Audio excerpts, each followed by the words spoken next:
Včeraj si eno zanimivo misel delil. Se rekel, da tehnologija je emancipatorna, ampak če je ne razumemo, pa je lahko zasužnjujoča.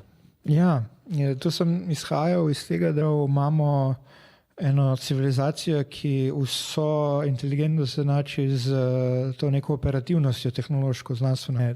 Tehnologija in znanost pomagata ljudem v marsičem. Ja, verjetno čisto na konkretni ravni s tem, da se ne rabimo z neposrednim preživetjem ukvarjati, da se lahko gremo na više neke duhovne probleme. Tako, ampak če nimaš ideje, pol kaj s tem narediti, ne?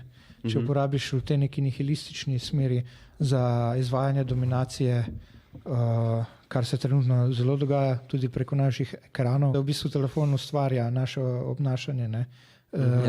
Zato, da lahko nam pol oglase tudi ponuja pa potrošniške produkte. Da ne govorimo o AI-ju v vlogi, tako sploh ni AI, to ni inteligenca, to je v bistvu mašinsko učenje, ne? Ki so ga potem imenovali umetna inteligenca, da bi ga boljš prodali, ker ima bolj misticističen prizvok. Mnogo hrupa, mnogo